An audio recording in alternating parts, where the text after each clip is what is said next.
I'd like to ask Eve for 2 minutes to say, okay, hiring a rookie.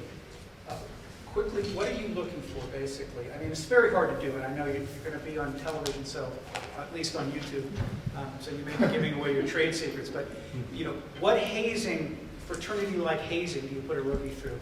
Once they come in your office, you don't have to answer that one. But what typically would you have them working on when they first started with you? It would depend on their skill sets, but generally, we've been talking about some interesting opportunities here. So I'd just like to run 2 minutes. Start with Sperry. If you're good. Sure. I'm a rookie. What do you want me to do?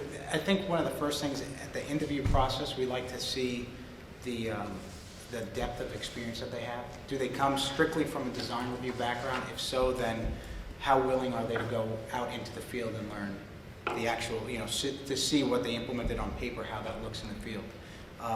If we have a rookie who has, maybe was a technician in their previous experience, see how they are around documentation. This way, again, as we've talked about, commissioning, one day you're in a tie running an OPR meeting, and the next day you're wearing a hard hat and safety glasses testing a pump. So you have to be able to wear multiple hats and facilitate. As far as things I personally like to look for, of course communication is important. I like to see if these rookies have had experience either on construction sites, being involved in any projects from a start to finish. One of the tough things with new hires are ones that are technicians that know that their job is to show up at a specific time and place and do the test and walk away, and they don't see how that fits into the whole big picture. And then on the flip side of the coin, you might have someone who has a tremendous knowledge of design, but has never actually gone out into the field to see what their design, was made to look like by the contractors after they walked away. So I look for communication. I look for willingness to, get dirty, the ability to focus in on detail, and while looking at detail, also understand how that fits into the grand scheme of the whole project. Mike? So technical knowledge is important, credentials is important, some level of field experience is important, but I mean mainly you can teach all those things, and I'm looking for an attitude and a willingness to learn, because especially right now commissioning is, we've talked mainly about HVAC today, but there's a whole world out there with building envelope and teledata and electrical.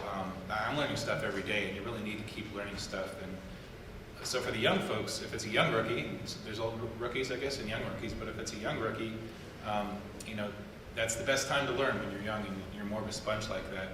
And we can really train the rest, I think. And as far as what they're doing when we first bring them in, the documentation is helpful, the pre-functional checklist, the construction checklist we talk about, maybe some simpler functional performance test plans, and then you really want to complement that by bringing them into the field, and certainly don't unleash them even after OSHA 10 training into the field by themselves. You need a strong senior-junior relationship to just have them tag along, and then pretty soon you can release them on their own.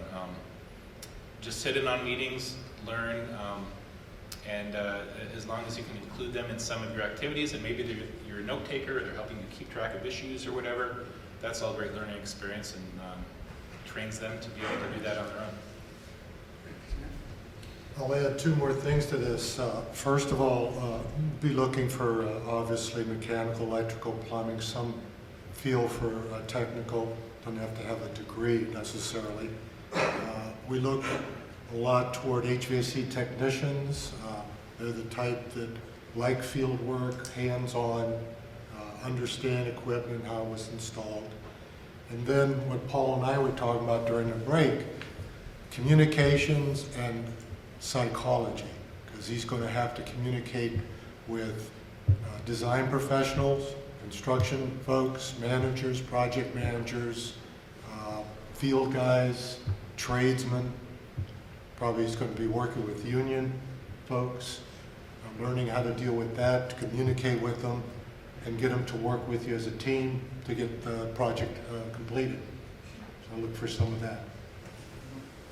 Yeah, I mean, we're looking for a Bachelor of Science in either architecture or engineering, or an engineering degree typically. I think having somebody that's really intellectually curious and, likes buildings, wants to do, what's cool about what we're doing, we're helping to save the environment, we're doing, making buildings work better. So it really is, my kids, are very green and environmental, and they're like, what you do is pretty cool. So I think having people that see what they're doing, that really understand that we are making an impact in a big way to the environment and to particularly to the occupants of the building, I think is important. A lot of the technical skills can be taught if you're intellectually curious and want to learn. And as a commissioning authority, an overall commissioning authority, you really need to know a lot about everything. And it takes a while to learn a lot about everything. You can't get 20 years experience in 2. So you need to know a lot of everything. But what we find is that somebody that has really a specialized expertise in, whether it's HVAC or something, they understand how deep a discipline can be, and I guess know what you don't know is as much, and know, at least understand things is important. So somebody that may have a particular expertise, but can cover a lot of things. And the biggest thing for us to have somebody to be successful, the technical aspects, what we're finding, can be learned and are not nearly as important as people talked about.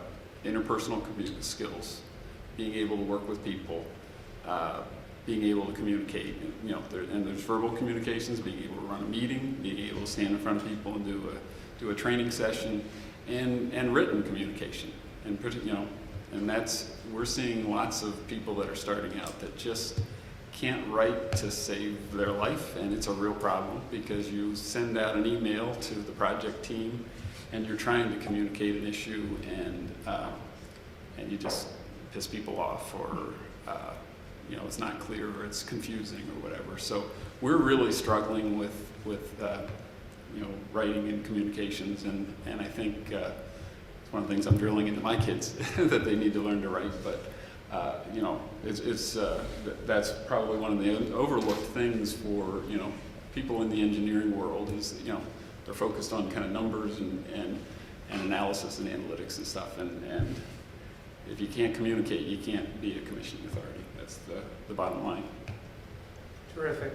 Well, thank you all for coming. Thank the panel.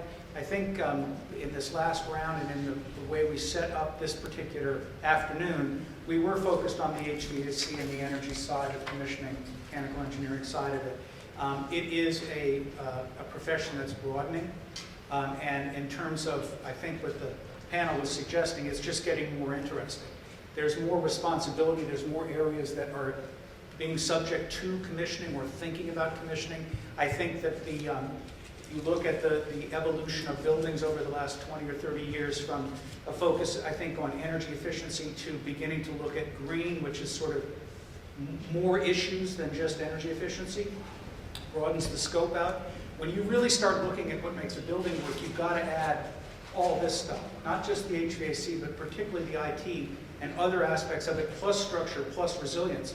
Eventually, I think that'll all get commissioned. It'll all be part of, does this actually work as a system? It's just getting more and more sophisticated. So for the rookies out there, based on what these guys said, not only are there opportunities right now, but I think those opportunities are going to grow and deepen as the definition of commissioning continues to expand over time. So with that, I'd like to thank you all and close this session. Thank you.